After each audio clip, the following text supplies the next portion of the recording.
TallyHall. I could just end it there, honestly. Now you must be asking yourself, what is this low NPC doing talking about TallyHall? Well, I'm ranking Marvins Marvelous Mechanical Museum.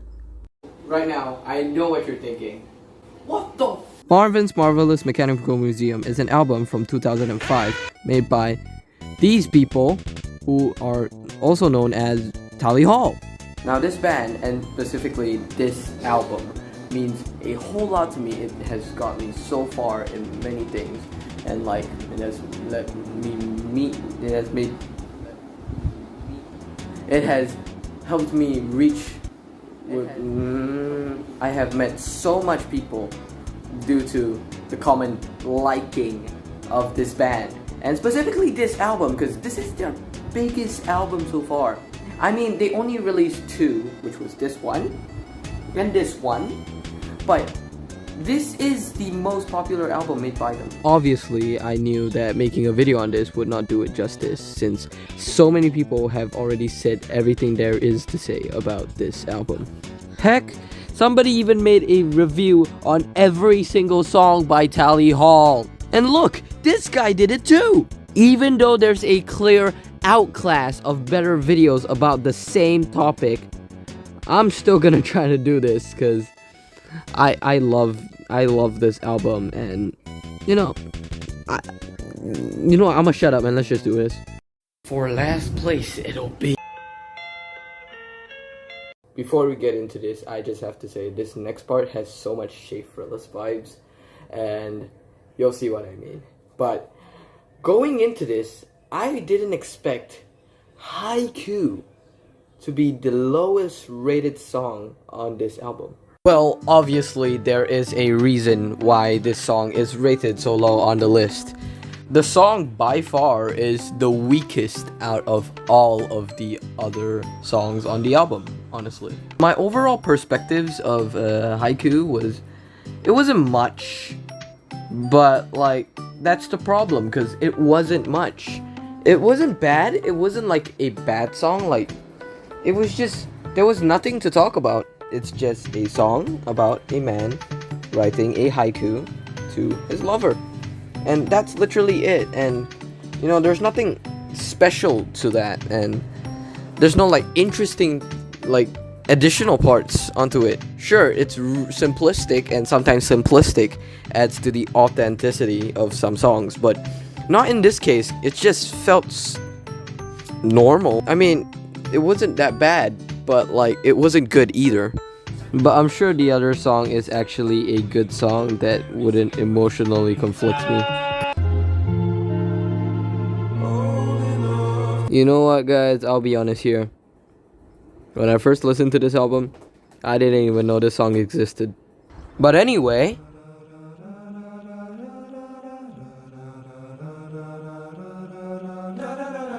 I am aware that this is indeed a bonus track, but I see no purpose in Dream by TallyHall. One thing that is admirable about this song is the harmonies and how it was composed, which was genius by far. It was really well composed. However, I do not see a narrative standpoint on why this would be in the album. Granted, like I said, it is a bonus track, so you get bonus TallyHall content, but it's not really beneficial towards the album, honestly. Like, it's named after funny green guy that does Minecraft videos, okay? So, I don't exactly see a problem with this, but it definitely had more thought going into it than Haiku. But even this one wasn't a bad song. I wonder what the next one... Originally writing this, I wanted to put this on number 13 for the funnies.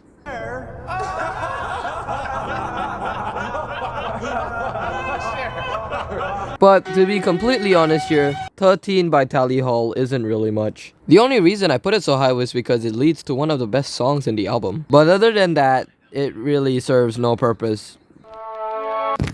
Now the next one won't possibly be that bad. I'm too much, but not enough. But this song is the weakest one.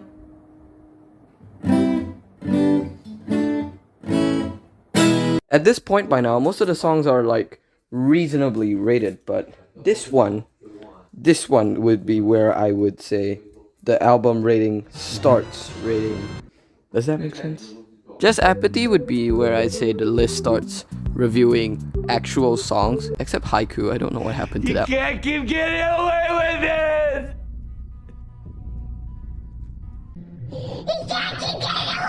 Just Apathy would be where I say the album starts making a little bit of mediocre songs. Like, not Marvel 2023 movies mediocre, but like, you know, mediocre as in it's not that special, but it's still pretty good compared to the grand scheme of other songs. But it's the weakest, basically. It's the weakest in this album. I don't know why, but I have a slight dislike towards the chorus. No particular reason music-wise or lyric writing-wise. I just have a slight dislike towards it. I don't know. It's more of opinion-based, I guess. One thing I will praise, however, is the bridge of the song where it goes, I need to learn or something.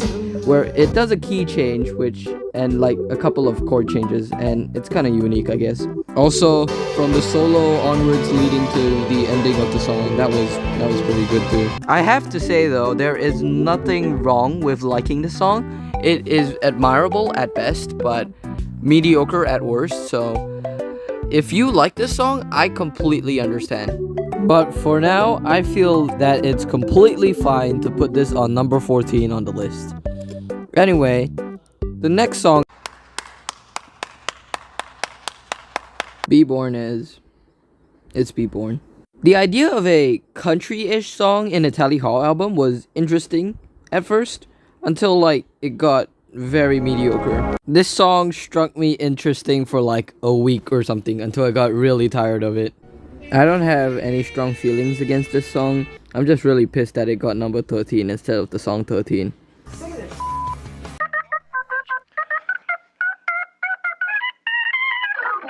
I know that the other songs have been disappointing so far, but I swear this one is where it gets good. And the best part? It's all about cocks.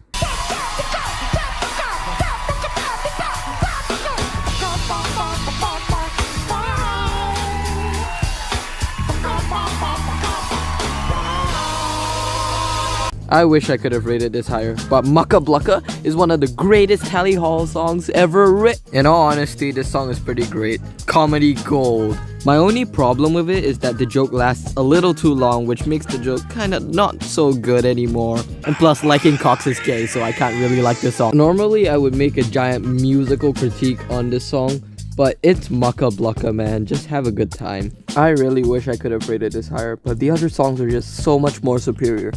I wonder what the next... Look, I know I might be shocked by all of the ratings so far, but this one has shocked me the most. I'd like to say hello, good day, that is my... Look, I was as shocked as you are. Going into this, I expected this to be at least in the top 10s, but the other songs are just so much better. This song proves how many bangers are there on this godforsaken album here. The only major criticism I have about this song is that it gets a little bit repetitive and like it kind of loops all over the place until it goes to the bridge where it goes absolutely legendary. Even though there's a lot of noticeable flaws about this song never fails to impress me. And it boggles my mind that this is the opening to the very first album created by them. But enough praising this song, it's time to tear it down. The song, like I said, is pretty repetitive. And lyric-wise, it's not really that innovative to a sense. It's like, it's not unheard of when it comes to lyrics. It is very straight to the point, just like Welcome to TallyHall, about being an introduction to this band. And I respect that, but it kind of drops in the music department. Now we go to the top 10s, which shows what this band really is about. And all its eargasming galore. Ugh. Hi, I'm Saul Goodman. Did you know that you have rights? If you've listened to a fair share of TallyHall music, you expected this to be here. The Bidding is still as good as you remember it. This of a song is just really well written from the start, and I'm pretty sure the internet catched on really quickly, like they always.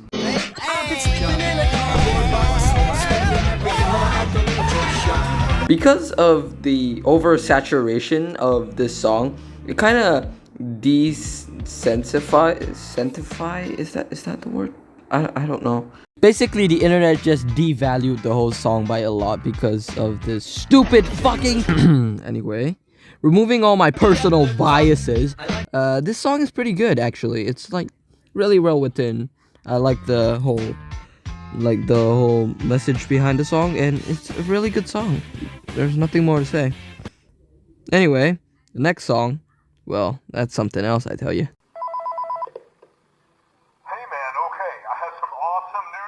What? Welcome to TallyHall is an actual good song? Well, of course it is. It's the song that introduces you to all of your favorite band members. And RobCantor. Wait, who said that? Just kidding. I love you, RobCantor. I think. You know, it really sets the tone for what the band will be and what it is. A quote-unquote for blue band. I did not make that turnaround. They made it themselves. We used to call ourselves a wonky rock band, but then I think people started to try to characterize exactly what wonkiness was, and we didn't want that to happen. We made up another word. For blue. We're a full blue rock band now. Overall, it gets the point out there, and it really sets the tone. Kind of weird how it wasn't the first song in the album, because like many other bands would put it at their first song, like kind of like Tom Sue, where they made their like self-titled track as the first song in their album to kind of, you know, set the tone for the album. But yeah, basically just great, man. But there, besides then setting a tone or something, there isn't really much redeeming qualities in it. Like, there's no overall big message behind the lyrics or something, because like it's just a song about TallyHall, and it gets the job done. And I'm not complaining. It's a song, okay?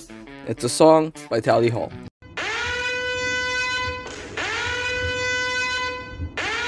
So we decided that we want to take the extra money that we haven't used for the internet show and take a trip to LA or Hollywood and see if we can find Mary-Kate and Ashley. Tuwuv, I think that's how you pronounce it, because Google tells me it's pronounced Tuwuv. WUV Is a song by TallyHall where they confess their quote-unquote love to a certain Mary-Kate and Ashley. And it's a satire on stalking people.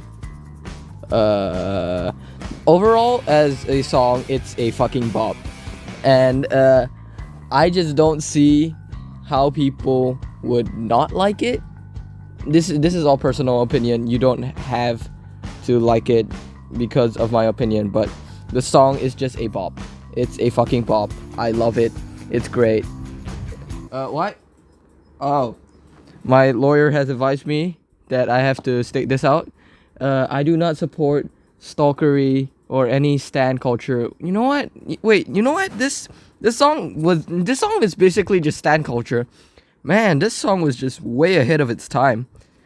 You know, because like we're now in like post Dream fans. I guess we're still kind of in it, but in it. I said in it. Oh my god, that itself is a Dream reference. Oh my god, this is all connected together. I'm about to come. I never really liked Taken for a Ride by TallyHall. I went into this album knowing that I wouldn't like it, because there was just nothing that would grip me towards this song or towards liking it. But due to the fact that I have to review this album, I unwillingly listened to the song, and it's not as bad as I remember it being. It's decent, sure. I still don't get why people like it. Sure, some people may like it more than other people, but I can see how it's well written and stuff, I guess. I don't know. This one's gonna be a short one because I don't really have any strong feelings towards it. I will commemorate how it was composed very well written as well. The whole message behind it and shit. Yeah. However, personally, not many strong feelings, but just a great song. Great song, not many strong feelings by me. Clearly, you don't own an air fryer.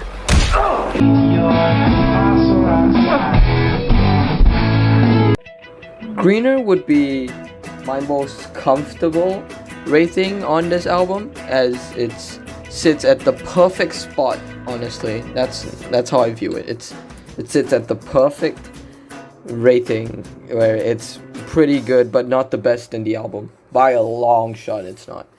This song really shows the artistic songwriting that RobCantor has.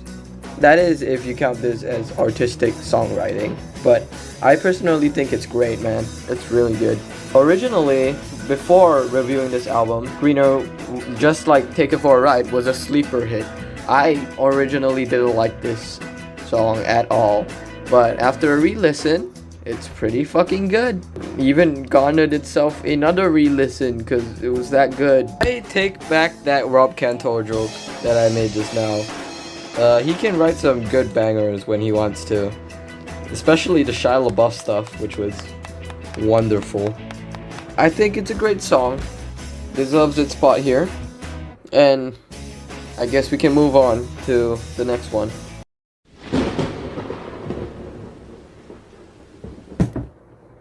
Hello! Before we start off the top 5, I just want to state a few things. You may have noticed that the video has decreased in intense, over editing and stuff, like flashy images popping on the screen or like cuts and stuff. You may have also noticed how some sections have been shortened, and how I sum it up as I don't have much thought on the songs right now. And I'm just here to explain what's going on with that.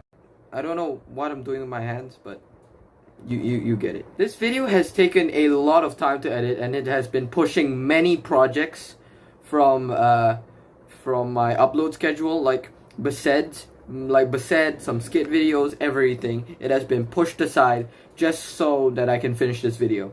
And it's kind of messing with my upload schedule, which is very evident as my last upload was about 2 months ago or something as of current day.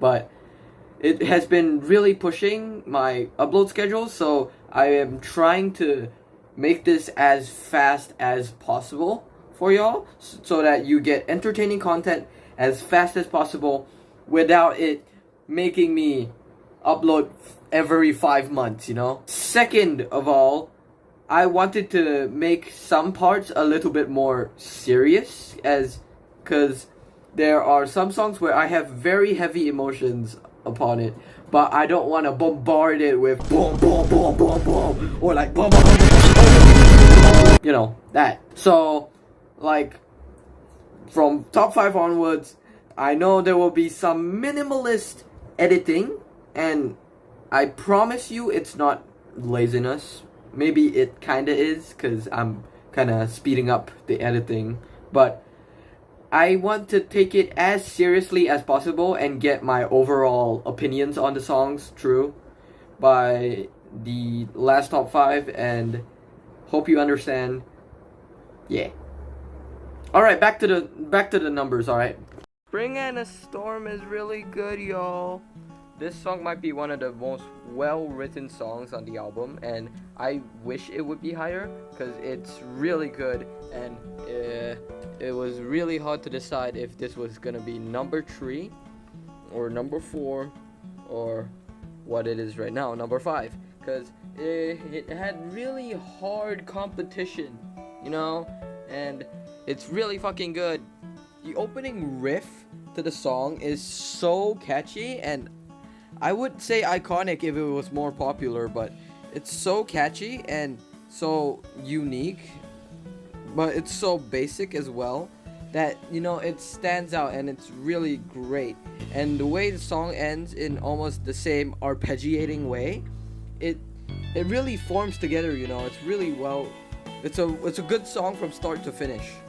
And the whole message behind it about how being so little in this world makes you feel insignificant, yet you matter as much as everything else. It's just such wow. And it's like, and you could only pick up that message after like a few re-listens or something.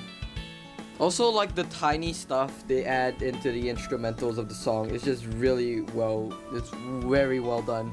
Like, you know, like even though they use the keyboard in like the keyboard sounds in like every other song, it's really well applied in this song, and you know, it just adds to it. The song also has just a really good feel to it. Not good as in like positive, happy kind of way, but kind of like it has a very good tone, and the tone is very consistent around the entire song.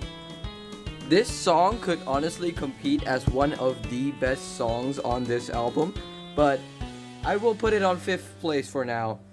Also, I love how they do the Mr. Moon stuff live as well. It's fucking hilarious. Mr. Moon?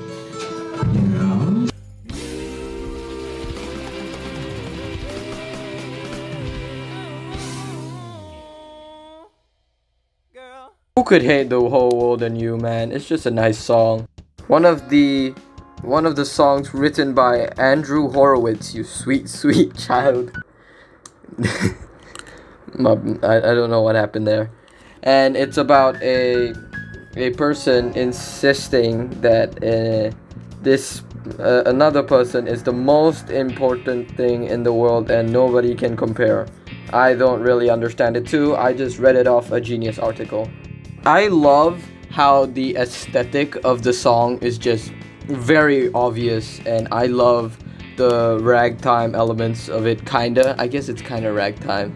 I don't really know what it is. Big band? Whatever it is, it's really good. Feels great, sounds great, composed really well. I have no idea how one plan on even writing this song, but damn it, it's simple and I love it, okay?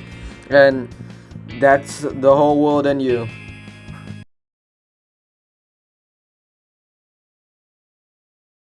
I think if you've been on the internet for a couple of while, you have probably heard Hidden in the Sand by TallyHall. This song is, without a doubt, one of the best songs on the album. It was solidly fighting for 1st and 2nd place back when I made the whole chart and shit. Again, just like The Whole World and You, this song is very simplistic, and the simplicity really adds to the song, and it has its whole vibe around, and the vibe is just very consistent, tone is very consistent, very well made, fucking awesome TallyHall song. Need I say more? If you are an avid TallyHall fan, you definitely know the song and you'd agree with me. Need I say more?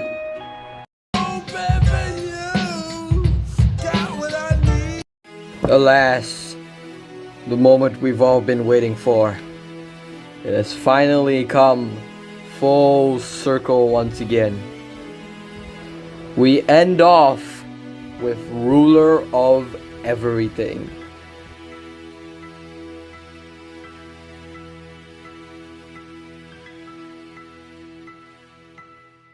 Ruler of Everything is a song about time and how it is inevitable, and it is the ruler of everything, as implied with the lines of "You understand, our mechanical hands are the ruler of everything."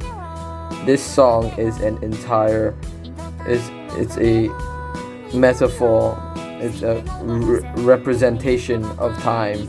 This song is the most critically acclaimed and the most popular TallyHall song in existence. Also, it has somehow defied the laws of oversaturation from TikTok, which still fumbles me till this day, but you know, I'm not complaining. This song has just it's a trip in a solid few minutes, and it's wonderful how a band like TallyHall would have written something like this. It's a really well-written song. The ideologies behind it is wow, and you know, it's just really nice. The segments they have in the song, very nice, adds to the song and everything. It's just a great song. And that brings us to the end of this ranking. This video has been an emotional roller coaster to edit. The amount of time I've spent on this video and planning and doing the ranking and editing, it has been the biggest project on this channel, which is kind of weird because most of my videos are like short form entertainment. So this might be one of the biggest videos on my channel, and I am proud of the amount of work that went into this and how it turned out. And hey, wait a minute, I've only mentioned the second song. Wait, what is the first song?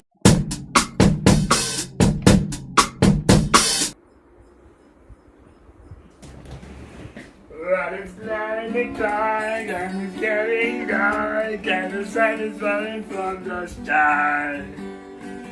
I never left why did I do I wonder why. I expect that most of y'all did not expect this to be the #1 song on the album, unless you're like one of those people who jots down the ones that haven't been done. But Banana Man is just Banana Man, man. It's goofy, it's funny, it's really creative music wise. The lyrics are Banana Man, and you know, it's just great on all departments.